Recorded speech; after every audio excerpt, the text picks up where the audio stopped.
Hi everybody, the purpose of this video is to go over the application portion of section 4.1, Systems of Two Linear Equations. And this is the first of 4 problems that you are going to have to deal with, and this one has 3 parts. So here we want to graph the equations given below on the exact same coordinate system. Here's our coordinate system.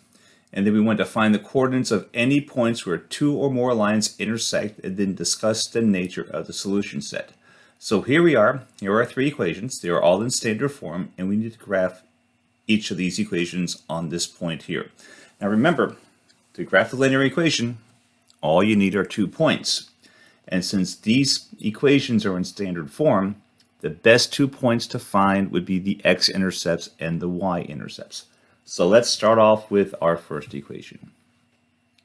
The first equation is x minus 2y is equal to negative 2. Okay, we find the x-intercept by letting y be equal to 0. And if we do, we have that x is equal to negative 2. That's kind of convenient. And that means that our x-intercept is going to be the point negative 2, 0. The y-intercept is found by letting x be equal to 0. And if we do, we will have 0 minus 2y is equal to negative 2. Divide both sides by negative 2. These cancel. We have y is equal to 1. So then our y-intercept, or then our next point, is going to be the point 0, 1. All right, so those are the 2 points. Now if you want, we can go ahead and plot them. And I would recommend that you not click on this. What you can do is zoom up here, and you can make this as large as you like. And we want to pick the linear tool. That's this tool right here, the line tool. And then you need to plot your 2 points. Now the first point is negative 2, 0. So here's the origin. There's negative 1, negative 2. There we go, negative 2, 0. The next point is 0, 1. That should be it. Okay, that means we can move on to the next equation. Now the next equation is 2x plus y is equal to 16. All right, once again, we want to find the x-intercept. You find that by letting y be equal to 0. And that will give us that 2x is equal to 16. Divide both sides by 2. We have that x is equal to 8. So our first point is going to be the point 8, 0. We can find the y-intercept by letting x be equal to 0. All right. If we do, we will have that, well, y is equal to 16. All right. So then our next point is going to be the point 0, 16. Now to plot this graph, what we want to do is we want to click on the line tool again. This will help us draw an additional line. We want to go to 8, 0. There's 8. We're not going to end 0, means we're going to stay on the x-axis. That's why it's an intercept. And then the next point is going to be 0, 16. Well, there's 16 right there, confirmed by the point by the ordered pair below it. Hit enter. That is line number 2. So then finally, we just have line number 3. That one is x plus 2y is equal to negative 10. Okay, well, we want to find the x-intercept. Once again, that y be equal to 0. We have that x is equal to negative 10. So our first point is going to be negative 10, 0. Okay, for the y-intercept, that x be equal to 0. And then we will have 2y is equal to minus 10. Divide both sides by 2. We have these cancel. We have that y is equal to minus 5. So then our next point is going to be the point 0, minus 5. So to plot those, we once again click on the line tool, and we plot our 2 points. The first one is negative 10. There's negative 8, negative 9, negative 10 zeros right there. And the other one is 0, minus 5. There's minus 4. There's minus 5. Okay, hopefully this is correct. I'll feel really embarrassed if it's not. All right, I did something right. There we go. Okay. Now we want to list all the points in which at least two lines where at least two lines intersect. And notice the at least two lines intersect at 3 points. 1, 2, 3. So let's go ahead and start with this one. That one looks like it's, and actually maybe let's go ahead and zoom up so we can actually see what's going on here. So let's make this bigger.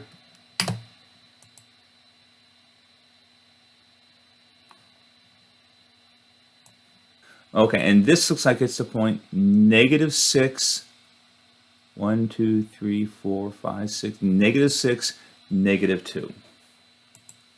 So I'm going to do parenthesis, -6, comma, -2, close the parentheses, comma, because we have another point, and it's right here. And this one looks like it is 4, 5, 6, 4. So that will be 6, comma, 4. And then our last point is all the way down here. That looks like 14, and that looks like -12.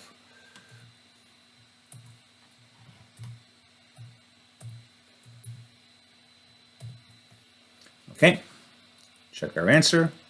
There we go, we did it right. Hit continue, and this will be the last point. What is true about the solution to the set of given equations? Part A says there is a unique solution to the system. Well, if there was a unique solution to the system, then all three lines would be intersecting at exactly 1 point. There's not a point where all three lines are intersecting, so that cannot be correct. As a matter of fact, there is no unique solution to this one. So part B is wrong because part B says there's multiple solutions. Well, there could only be either one solution or infinite number of solutions. Part C is not correct because if there's an infinite number of solutions, then all three of these equations would be graphing the exact same line. So that can't be correct. It has to be part D. There's no solution. If they are not intersecting at exactly 1 point, all three lines, then there's not a solution. So we have part D. There we go. That is how we do the first problem. Okay, and this is the second one. Now to do this, actually I think I can leave this thing large for the time being while we're doing this one. All right, suppose that the supply and demand equations for printed t-shirts for a particular week is given as follows, where, and this is the important part, P is the price in dollars, and Q is the quantity in hundreds of shirts. Not just shirts, but hundreds of shirts. And this is the price supply equation. If you want to collect Q shirts, or Q 100 shirts, then you will have to pay, then this equation tells you the price that you will have to pay to get those shirts. If you want to sell Q100 shirts, and this is the price that you will have to charge to get those shirts.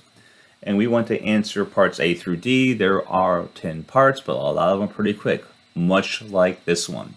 Find the supply and demand to the nearest unit if the t-shirts are $3 per each. And this is the first part.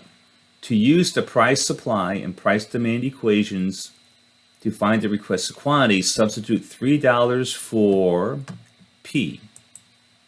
Because that's our price. P is price. And the number of units supplied will be given by Q times 100. Because remember, Q is quantity in hundreds. All right. So the first one was pretty easy. Okay, then the next part is, well, they want you to go ahead and do that. So let's do that. The supply when t-shirts are $3 is blank units. Okay? That basically means you want to use the price supply equation, which is P is equal to 0.5 Q plus 1. P is $3. So that's going to be equal to 0.5 Q plus 1. Okay, so we're going to solve for Q. Subtract 1 from both sides. That gives me 2 is equal to, these cancel, 0.5 Q. Multiply this side by 2, multiply this side by 2. 2 times 1/2 is just 1, so we just have Q. And over here we have 4. Now remember, Q is in hundreds of shirts. So number of shirts is going to be 100 times 4, or 400. So when the t-shirts are are $3 each. The supply is 400. Okay, now we're going to do the exact same thing for the demand curve, for demand. And of course, for that one, we use the other equation. There we use P is equal to negative 1.8Q plus 13. Of course, once again, P is $3.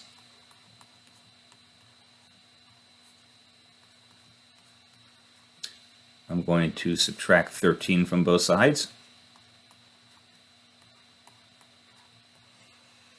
These will cancel. I will have negative 10 is equal to negative 1.8Q. I will divide both sides by negative 1.8.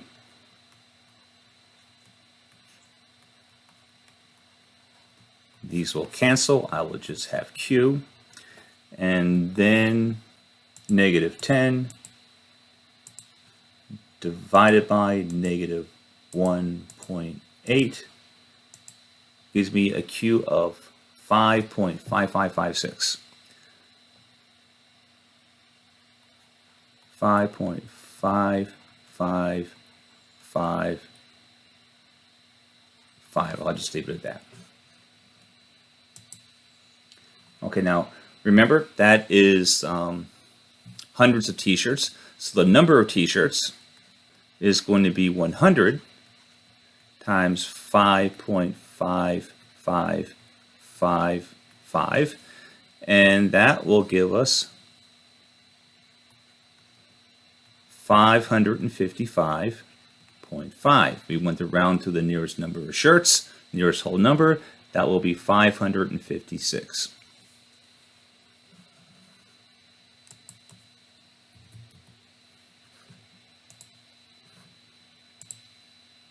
Okay, now we need to discuss the stability of the t-shirt market at a price level of $3. We'll notice here that the demand is greater than supply. And what happens when a whole lot of people want something? Like when the supply of gas goes down, the demand goes up. The price goes up. So that's what's going to happen. Whenever the demand is greater than supply, the price will tend to go up. Those of you taking macroeconomics, hopefully you know that. Okay, so that is 5 of the 10 problems, or 4 of the 10 problems. Okay, now we want to find the supply and demand to the nearest unit if t-shirts are $9 each. So we're going to do the exact same thing, but instead of 3, we're going to have 9. Okay, so let's go ahead and do that. First versus supply. P is going to be equal to 9. So we're going to have 9 is equal to 0.5Q plus 1. We're going to subtract 1 from both sides. That is going to give us 8 is equal to 0.5Q. We're going to multiply both sides by 2. And if we do, we will have Q is equal to 16. And remember, that is hundreds of t-shirts. So the number of t-shirts will be equal to 100 times Q, or 100 times 16, which is 1,600. And that's a lot of t-shirts. So if you're going to buy them for $9, you'll have a lot of suppliers. You want to buy them for $3? Not very many people are going to sell them to you.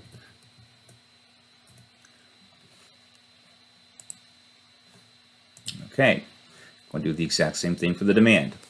So there we are going to have 9 is equal to negative 1.8Q plus 13. Subtract 13 from both sides. These cancel. Over here we have negative 4 is equal to negative 1.8Q. Divide both sides by negative 1.8. These cancel. Negative 4 divided by negative 1.8 gives me negative 2.2222. So here we have Q, not negative, positive, is equal to 2.222. That means the number of t-shirts is equal to 100 times 2.222, which is equal to 222.2, which will round to, yes, you guessed it, 222. And that will be your answer here.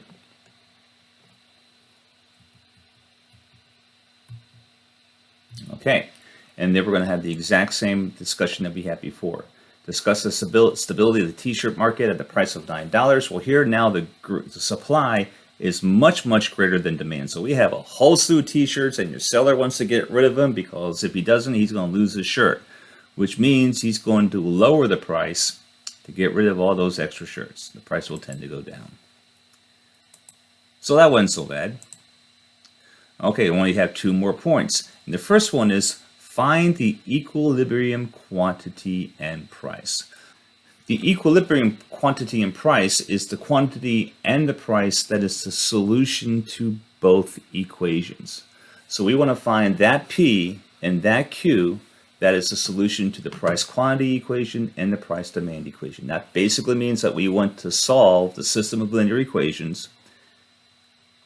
P is equal to 0.5 Q plus 1 and P is equal to negative 1.8 Q plus 13.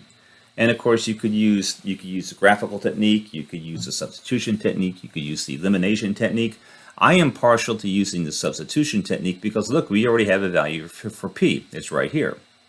So if that's the case, that tells us that I could substitute this in for P down here, and that would give me 0.5 Q plus 1 is equal to negative 1.8 Q plus 13. Okay, so now what we want to do is you want to manipulate these equations so that the Q's are all on one side and the numbers are on the other side. And I also would like to do it in such a way that I actually have a positive value for Q. So with that in mind, I'm going to add 1.8 Q to both sides of the equation.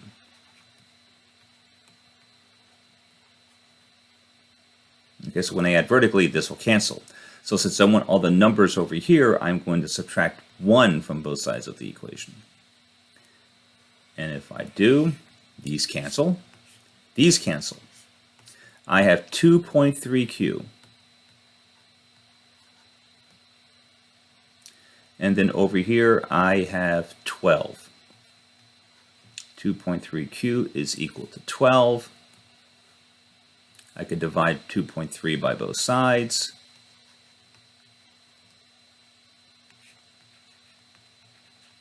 These will cancel. I will have that Q is equal to, using my calculator,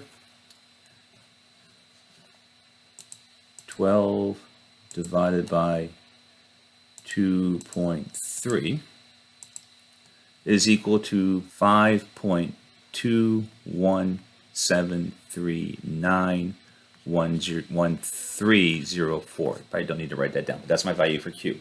Now that I know what Q is, I can use either this equation or that equation to figure out what P is. And what I'm going to do is I'm going to use the first equation. I'm going to use that P is equal to 0.5 times Q, which in this case is 5.217391304 plus 1. Okay, I'm going to see what I get. Now, how am I going to do this? I'm going to use my calculator. I'm going to write, to do this, I'm going to type in 0.5 times. Now, instead of writing all this stuff down, I'm just going to go up and highlight that number there. I'm going to hit enter, and then I'm going to add 1 to it. Okay, that is my value for P. Then is going to be 3.608, which will round to 3.61.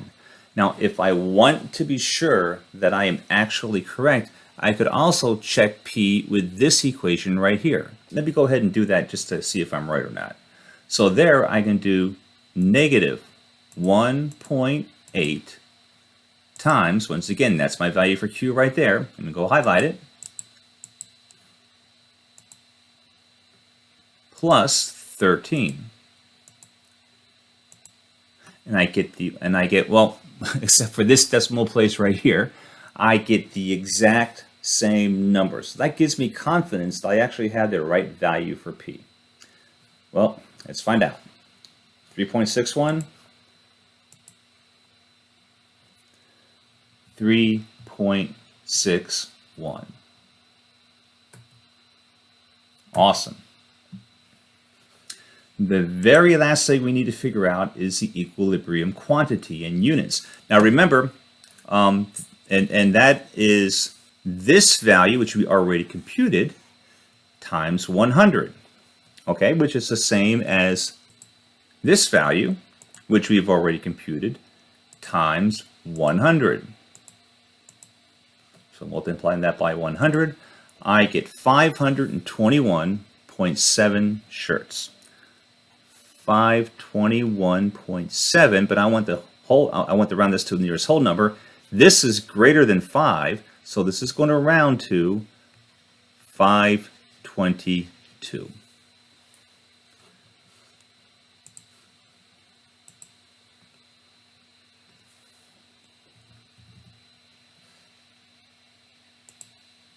And there you go. And yes, you are not, no, actually, there's another one. I forgot all about this. Okay, now we want to graph both of these equations in the exact same coordinate system and identify the equilibrium point, the supply curve, and the demand curve. Okay, well, this isn't really as bad as you can look, as you think. Now, notice that, let's take a look at our equation here. The price-supply equation has a positive slope, okay? So it's going up, and it has an x-intercept of 1. This has a positive slope and an x-intercept of 1. However, it is labeled demand curve. This cannot be the graph. A cannot be the graph. This has a positive slope and a x-intercept of 1, so that's got possibilities because that's that, and that's a supply curve, so that's correct. And this one also could be correct because this is a supply curve and it has a positive slope. Now it cannot be this one because this one has a slope of 0. So A and C are out. B and D are possibilities because they have the correct supply curve. Let's take a look at the demand equation. The demand equation has a negative slope. The slope for this one is undefined. This cannot be it, okay, because that's undefined instead of negative. So D is the correct one. Now A would be the correct graph, except they have the demand curve labeled as supply curve and the supply curve labeled as the demand curve. The demand curve has a negative slope right here, and the supply curve has a positive slope. So this is the answer right here. And now we are finally finished with this particular section. And that brings us to our third problem. And this one, it's not so bad, it only has 6 problems.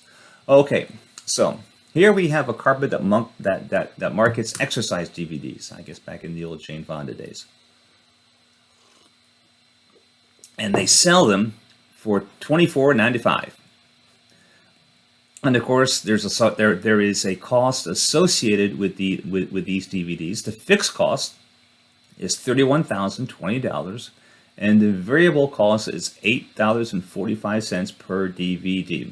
And the first thing we need to do is find the cost equation and the revenue equation, starting off with the cost equation. Now remember, the cost equation, it's always going to be equal to the fixed cost plus variable cost times X, the number of things that we're producing.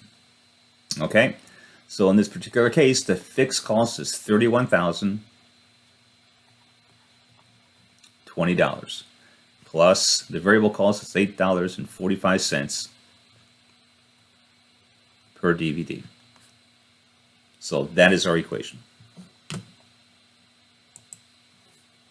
31,020 plus 8.45 times X. Okay, what about the revenue?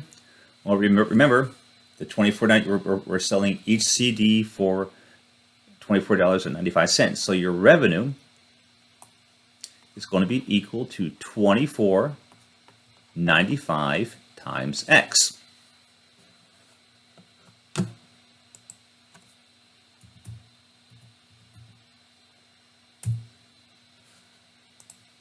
There you go. Okay, we're a third of the way there. Now, the question here is, how many DVDs must be sold each month for the company to break even? Well, that's something that we've seen before. That occurs when the revenue equals to cost. That happens to be the solution to the equation y is equal to 31,020 plus 8.45x, and y is equal to 24.95x. That happens to be the solution to both of these equations. And how can you find that? Well, we can just remember, we can do substitution. Since we know that this is y, we can substitute this into there. And that will give us 24.95 x is equal to $31,020 plus 8.45x. And we want to solve for x. Now, so the first thing we want to do is we probably want to get all the x terms on one side, but do it in such a way that the coefficient is positive. That means we want to subtract 8.45 here, or 8.45x here. 45x, and then minus 8.45x. If I do, these will cancel. Here I will have 0, 5, 1650x is equal to 31,020. Okay, and then finally I want to divide both sides by 1650.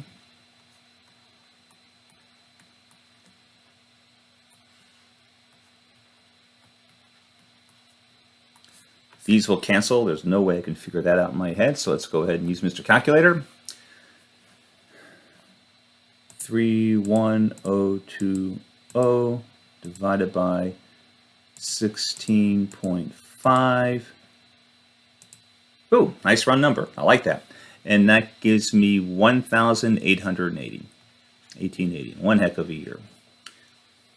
And that should be our answer. Let's go ahead and find out. 1880. Yes, it is. Okay. For part C, we need to choose the graph below, the correct graph below. And the first thing we want to do is you want to look at the revenue function, because notice here the revenue function is going to, this graph is going to cross the origin and have a very, very large slope. So let's look at part A. Part A, the revenue graph crosses the origin. So this has possibilities.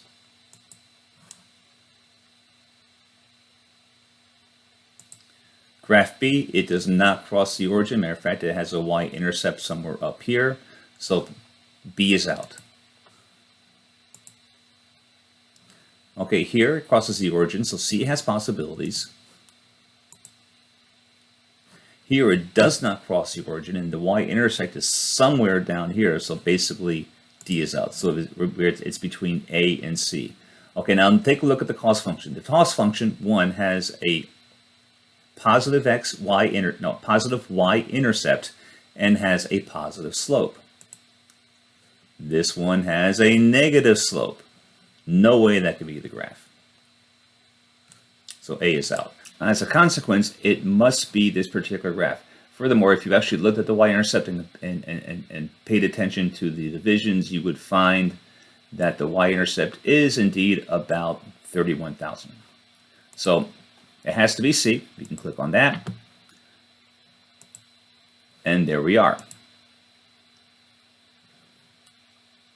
So what else do we have for this one? Okay, now that we've clicked the graph or found the correct graph, we want to look. We want to talk about the regions. And the question here is, what does the region between the lines to the left of the break-even point represent? Okay, well, let's take a look at our graph. Here's our graph. We're talking about this region right here. Now notice that if we're to the left of the break-even point, this is how much money we're making. Okay, this is how much money we have to pay. This is our revenue. This is our cost. So we're making this much money, but we have to spend more than what we are actually making. So do we have a profit? No, we do not. We have a loss. So that region represents the loss when X DVDs are manufactured. And you'll never guess what the last part is. What does the region to the right represent? Okay, let me bring this up one more time. Well, at the right, this is the cost.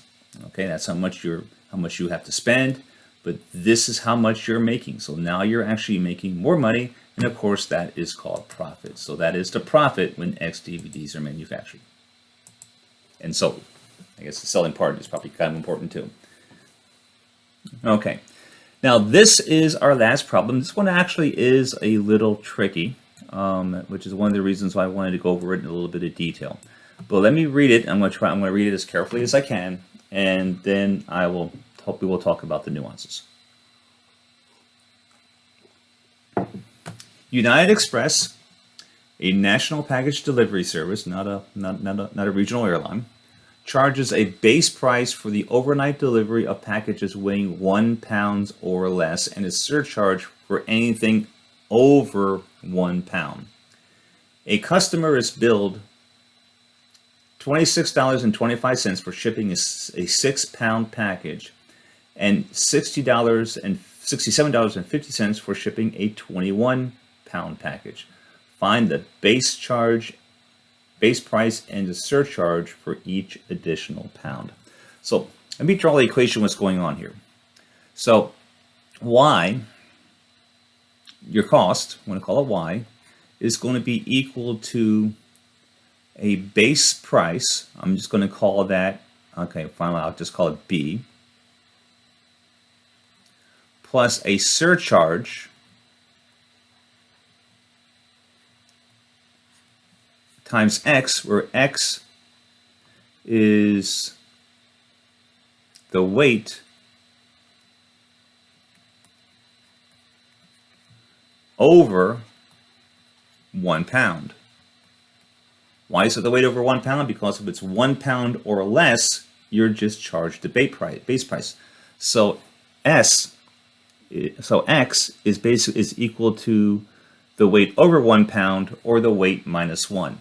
And notice here that we have a linear equation. So if we actually, and all you need are 2 points to actually come up with the equation. And these are our 2 points. The only thing you have to be careful about is remember that X is the weight over 1 pound. So instead of the first point being 2650, it's going to be 2625. And then the next point, instead of being 216750, is going to be 206750. There you go. Okay. Now that we have this, we have everything that we need to figure out what the equation is. And how do we come up, if we have 2 points, what form do we use to find the equation? We use the point slope form. And that form is y minus y1, which can be either of these 2 points, or the y coordinate of either of these 2 points. That's going to be equal to the slope times x minus x1, which will be the x coordinate of whatever point you chose to use. So the first thing that we need to do is figure out what the slope is. Now the slope is going to be the change in the y values, which is going to be 6750 minus 2625 divided by 20 minus 5. And that will give us 4125 divided by 15. And 4125 divided by 15 will give me $2.75, which, by the way, happens to be the surcharge.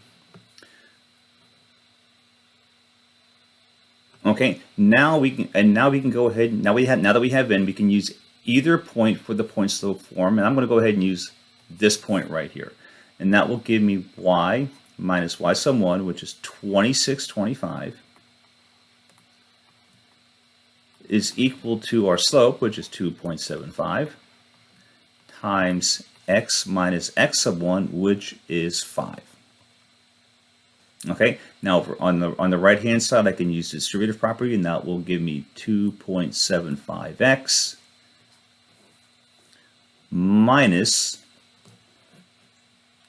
times 5, 13.75. And of course, I can just go ahead and bring this down. And then to get this in slope-intercept form, all I have to do is add this value, 26.25, to both sides of the equation. 26.25, 26.25. These will cancel. You will have y is equal to 2.75x plus negative 13.75 plus 26.25, 1250.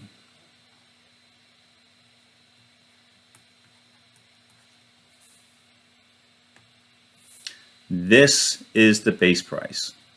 This is the surcharge. So coming back to our MML, base price should be $12.50.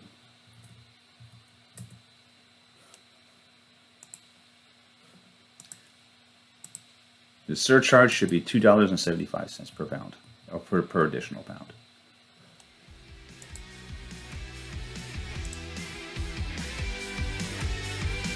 And there you go. That is how you do those 4 problems in Part B of your homework. If you have any questions, please feel free to contact me. This is Bob Boyle, signing off.